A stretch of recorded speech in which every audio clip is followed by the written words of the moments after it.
मुख्यमंत्री डॉक्टर मोहन यादव अपना 1 साल का कार्यकाल 13 दिसंबर को पूरा कर रहे हैं। कैसा रहा सफर और इस दौरान किस तरह की चुनौतियों का उन्हें सामना करना पड़ा, इन्हीं मुद्दों पर आज उनसे बात करते हैं। आपका 1 साल का सफर कैसा रहा और आप इसको कैसे आकलन करते हैं? जो सरकार काम करती है उस काम का मूल्यांकन समाज करता है। तो समाज में उसकी प्रतिक्रिया सकारात्मक आ रही है। इस 1 साल के दौरान सबसे बड़ा फैसला कौन सा था? देखो, सबसे बड़े फैसले 2 नदी जोड़ो अभियान है। केन बेतवा उत्तर प्रदेश के साथ जुड़ करके नदी प्रोजेक्ट है, जिसमें 8.5 लाख हेक्टेयर हमारी जमीन को सिंचाई का रकबा रहेगा, 2.5 लाख हेक्टेयर उत्तर प्रदेश का रहेगा। हर जिले में पुलिस बैंड का बनना, ये एक हमारा अपना बड़ा निर्णय है। थानों की सीमाओं का पुनर्निर्धारण करना, फिर पीएम एक्सीलेंस कॉलेज 55 खोल देना। चुनौतियां किस तरह की सामने आई? मेरे को तो कोई चुनौती नहीं दिखती। वन नेशन वन इलेक्शन के बारे में आपकी क्या राय है? जो माननीय मोदी जी की राय, नगरीय निकाय, मंडी या पंचायत के एक साथ होना चाहिए।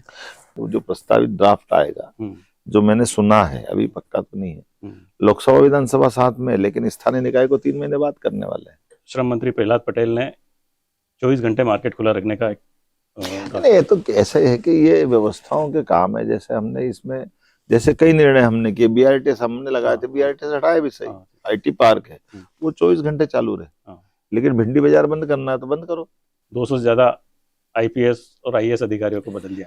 मेरा सवाल ये है कि प्रशासनिक कसावट के लिए ये जरूरी है इस तरह के निर्णय लेना? देखिए, 2 बातें, आप इसको ऐसे मत देखिए। ये भी देखिएगा कि जब चुनाव आते तो आचार संहिता कारण से भी लोग हटाने पड़ते हैं। तो बड़े पैमाने पे तो इलेक्शन कमीशन ने कहा कि भाई इनको 3 साल हो गए तो हटाना पड़ेंगे, तो मेरे को वो भी हटाने पड़ेंगे। फिर ये बात भी सही कि जब सुशासन की बात करते तो हटाने बिठाने की बात नहीं करना पड़ेगी। फिर तीसरी बात, अगर छोटा आदमी गलती करे उस पर हम कार्रवाई करते हैं, बड़े आदमी को छोड़ दें। मेरी सरकार में माफ करना ऐसा निर्णय नहीं, हम तो बड़ा छोटा सब एक, गलती कोई भी करेगा तो ड्राइवर का अपमान अगर कलेक्टर कर रहा है तो कलेक्टर को कलेक्टर ही नहीं करने देंगे। ये आप सजापुर में हमने देखा है। तो गलती करेंगे तो गलती के आधार पर निर्णय जो उनके अपने वहां के आवश्यकता है वैसे फैसले लेना पड़ते हैं। भ्रष्टाचार के मामले में आपने जीरो टॉलरेंस की बात कही, जरूर, और इसके तहत आपने ये जो आरटीओ के चेक पोस्ट भी खत्म किए, जो सबसे बड़ा फैसला था। कई सारे ऐसे अफसरों के खिलाफ केस दर्ज है, उनकी अभियोजन की स्वीकृति नहीं मिल पा रही। मेरे पास जो आते जा रहा है, आपने देखा, तो इसलिए हमने ईओडब्ल्यू, लोकायुक्त, इनमें नई नियुक्तियां की है।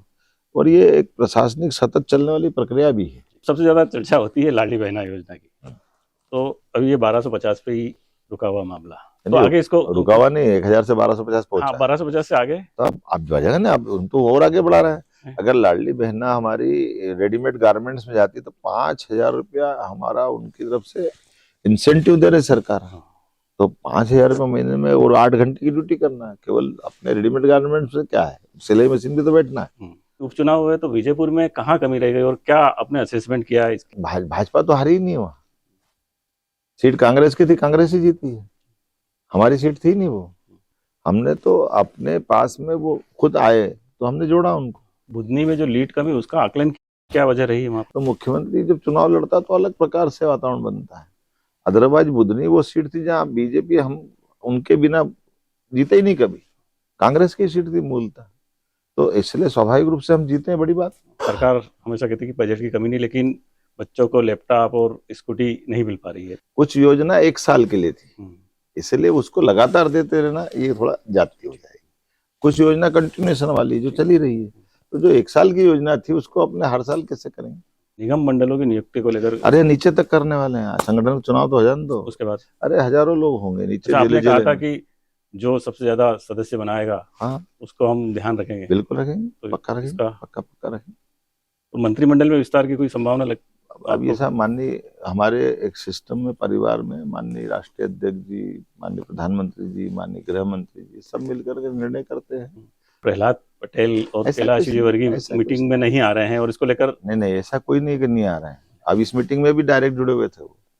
हाँ, ऑनलाइन हमने परमिशन दी, मेरे से बात हुई दिल्ली में। मुद्दा ये कि हमारे सब परिवार की तरह है, एकजुटता के साथ है, और हमारे यहाँ इन सारी बातों को परिवार के भाव से लिया जाता है। हमारे यहाँ डिक्टेटरशिप नहीं है, लोकतांत्रिक आंतरिक व्यवस्था, जिसमें हम सहजता से बात करके विचार विमर्श से निर्णय करते हैं और सब लागू करते हैं।